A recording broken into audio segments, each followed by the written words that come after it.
Hi, Emma. Welcome. I'm Sharon. I'm a grief counselor here at Aspire. I just want to take a few minutes to go over some things before we start talking, getting to know each other.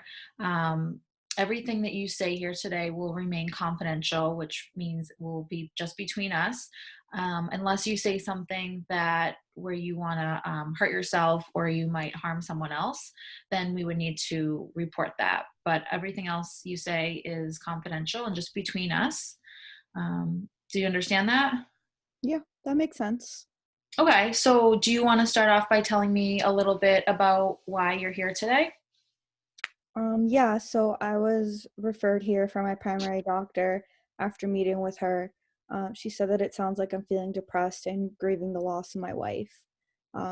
It's honestly been really hard for me to do anything that I like to do before. Her name was Claire, so before Claire passed.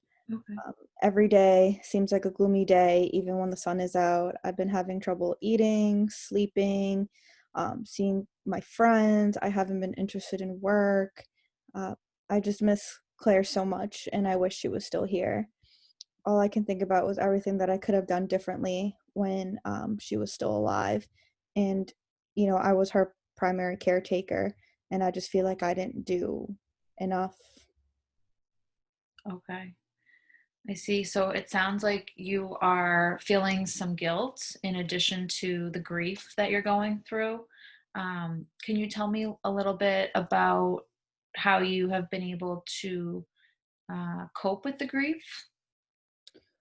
Yeah, so my family's been actually pretty supportive since Claire's passing. So, like, I'm African American. Usually in my culture, family plays a big role. They come over, they bring food, they check on me often. Like, family's supposed to be really united during these times. Okay. Uh, but the only thing is that I just think it's strange how united we are because when Claire was alive, my family was never accepting of our relationship and they didn't like that I chose to be with another woman. Okay. And what is it that your family did or didn't do that makes you feel like they weren't accepting of you and Claire? My mom always told me that I had to be with a man. When I was a teenager, that's when I started to realize that I was attracted to women. So my mother always said that I couldn't be with a woman because she wouldn't accept me for that because a woman is supposed to be with a man. Mm. Wow. So it sounds like, despite your family's beliefs and some of the values that you grew up with, you and Claire still had a very strong connection, which at times must have been difficult for you. Oh yeah, it was definitely hard at first, but I don't regret it. Claire was the love of my life for like the last 10 years, and we did everything together. And when she got cancer, it was the most devastating news for us. I knew that I needed to be the one to care for her because there was no one else, and I needed her to live. Um, and she helped me get through so much, and it's just so hard without her now. Um, it honestly makes it hard for me to do anything or to see anyone. Mhm. So I know that it can be challenging at times to talk about what you're going through and the grief, and it sounds like guilt. But sometimes it can be helpful to look at the problem separately, kind of like as a third person.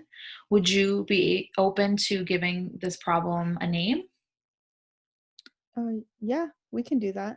Okay, so earlier you had stated that every day just kind of feels like a gloomy day, even when the sun is out.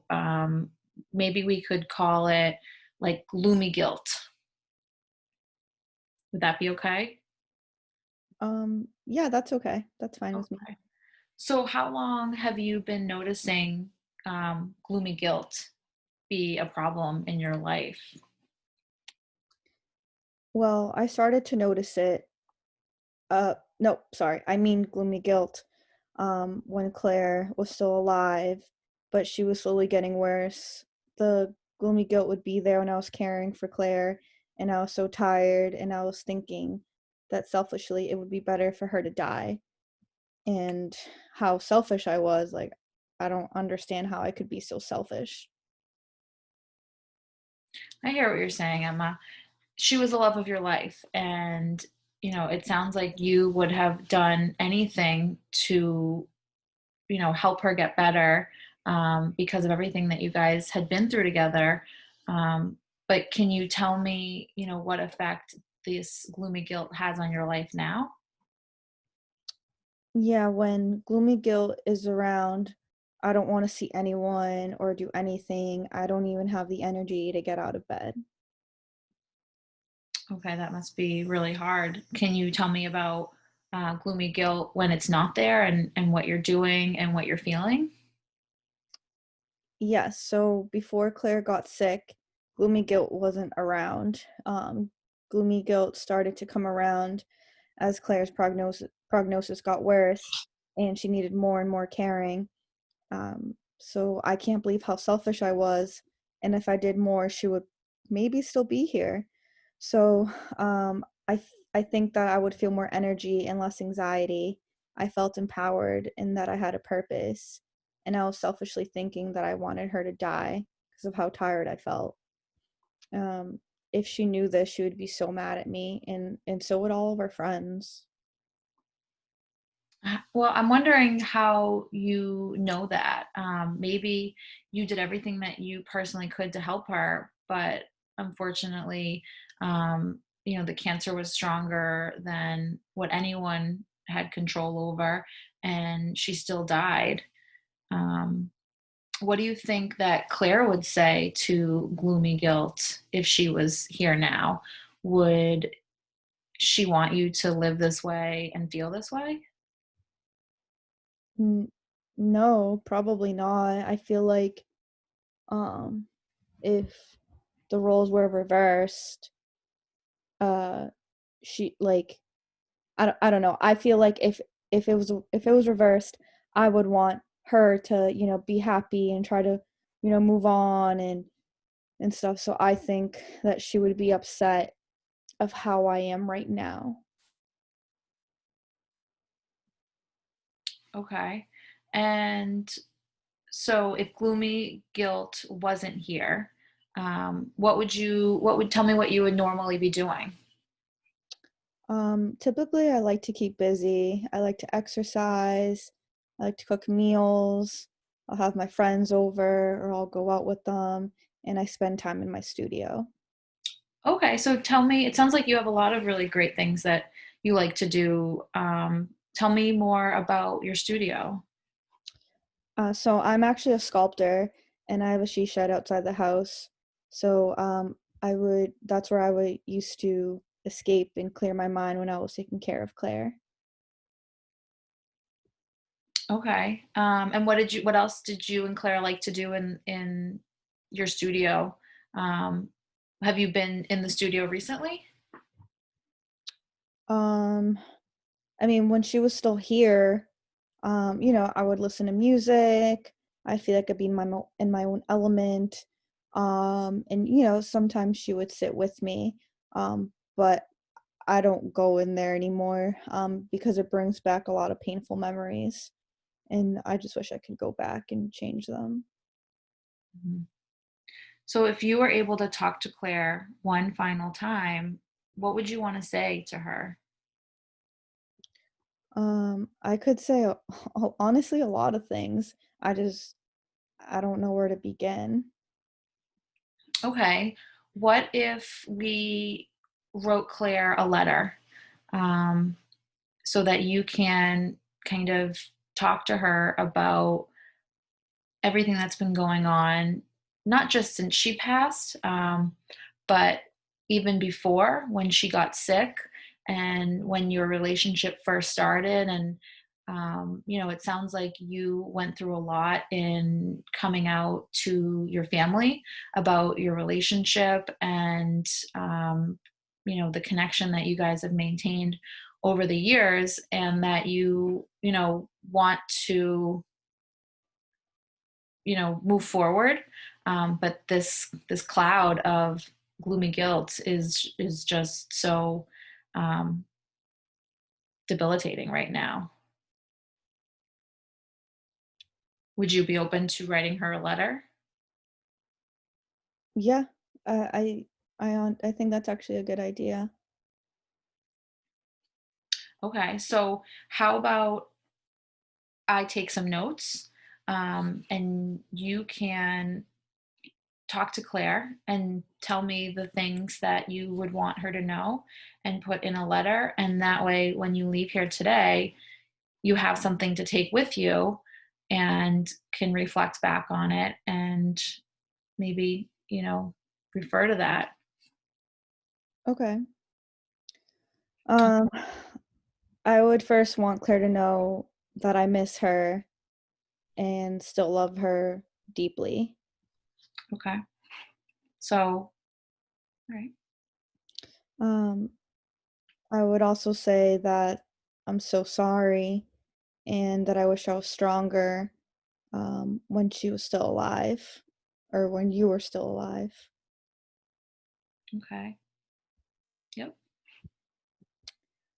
Um, I would tell her that although I feel I'm in this dark place, I'll find a way out and to be happy and okay again because I know that's what she would want for me.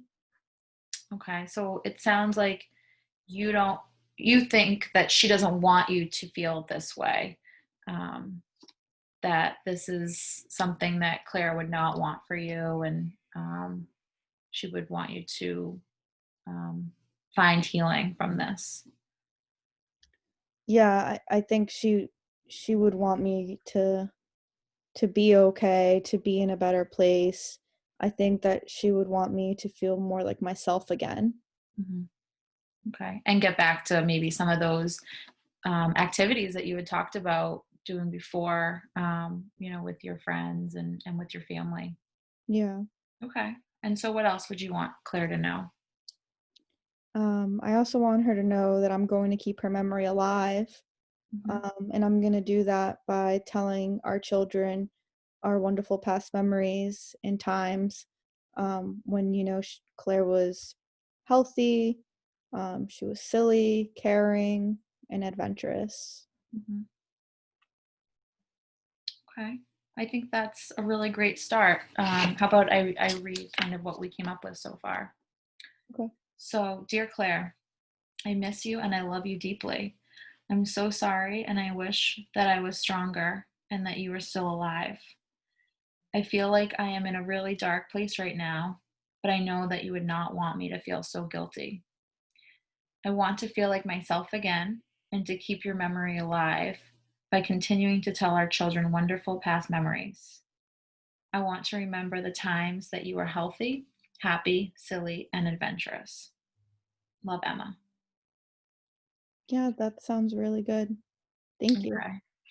Yeah, so I think it would be helpful to kind of keep this letter with us as we're working together and get to know each other and more about your story with Claire, because I feel like there's a lot in here that we can talk about that might be causing some of these feelings of gloomy guilt and the grief that you're going through. And if we can kind of you know take some of this apart and deconstructionalize the problems that you talked about when you came in here, about feeling like you're having trouble sleeping and eating and just a lack of motivation to do anything.